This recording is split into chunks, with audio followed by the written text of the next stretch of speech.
for the first time I was here in 2003 or 2004, and then for the second time I think I was in 2006, right?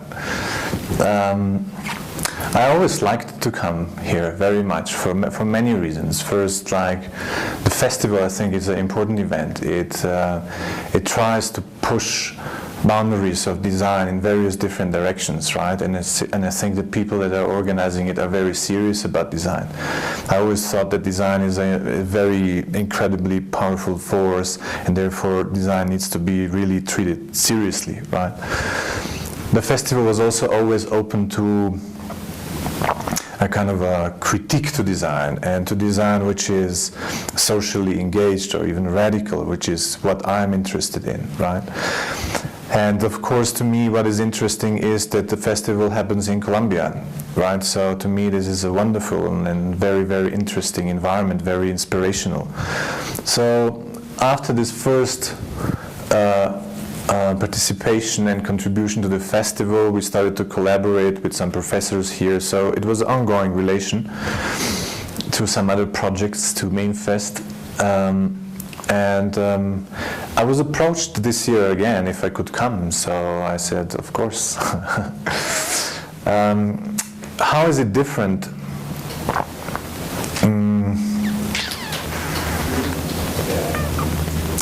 Yeah, I don't know. I still feel kind of it's the festival has the same spirit. There's a bit less parties this year, which I think is a shame, right?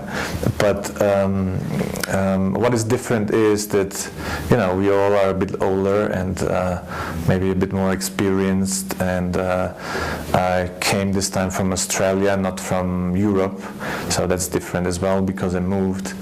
But I can very much remember the atmosphere and the culture, and you know, the people, how welcoming and warm they were. So in that sense, I think it's very much the same. I can't see much change in terms of the concept of the festival, so I think it's still very good. Yeah. Okay. One of the concepts that were being on the table yesterday in your workshop was food democracy. Yes. Which conclusion can you get from the relationship that it has with Manizales and Colombia? Yeah, well, what's interesting is that when we had the workshop about food democracy yesterday, right? It's one of the findings was that the problems we were discussing in Australia or in Europe, for example, right? Because food democracy at the moment is a research project of Mainfest and is being worked on pretty much, I mean, many countries. So one of the findings was that issues that are burning issues in other countries are here as well, very, very prevalent, right? So the globality of the problem of, you know, the issues of how corporations are governing the food system seems to be quite universal, right? Also, when I compare my students in Australia to the students here, to the workshop participants, it was interesting, and that's pretty much the same experience, that although food is something that is so closely related to us, and it's so much a part of our everyday life, we have quite difficulties, right, to think about it and to think about the problems behind it, go deeper to what we usually know, that, you know, fast food is problematic and so on, right? So, yeah, I think there's many, many similarities globally. The local context is, of course, what I discovered is, you know, these sad situations where people tell me that the small little food stores they're disappearing because of the big supermarkets, right? There is a process which I think is encouraging, that people are starting to organize, that farmers are starting to organize, and that's exciting, I think. Well, first of all, I think responsibility comes from the recognition that communication and design are incredibly powerful cultural forces. they shape fundamentally us as human beings, societies, culture, right? So, because we deal with such immense power, I think we have to be responsible. Sadly, in a historical process, a particular type of communication and design. When I speak about design, I speak mostly right now about communication design. But what I'm saying could be related also to many of the other types of design. Sadly, historically, a particular type of communication and design thinking has been institutionalized within education, within the industry, within the media, and this type of design thinking is extremely destructive. It's extremely destructive. It creates basically, and it aims to create, and this is why it exists, right? A society of consumers, a total consumerist culture, and a consumption society, right? So, design, in that sense, sadly, is actually a service-providing activity instead of being an intellectual project, instead of being an intellectual activity, right? Designers are in the service of the market, right? And so is design education mostly, so is design practice mostly, right? This has to be fundamentally changed. Design has to become intellectual project, and designers have to become what I could call practical intellectuals, or design strategists, design thinkers, right? Instead of being this service-providing practitioners. So there's this problem.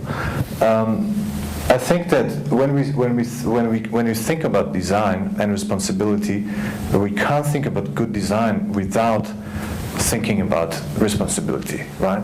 You can't say this type of design or this piece of design, this piece of visual or whatever architecture is good if it causes damage to environment or to us human beings. So design in that sense became caught in a kind of an aesthetic game, right? It has been caught on the level of the surface of the image, and it has very much difficulties to go beyond that. And the second part of the question, how does it influence a kind of a loss of identity, right?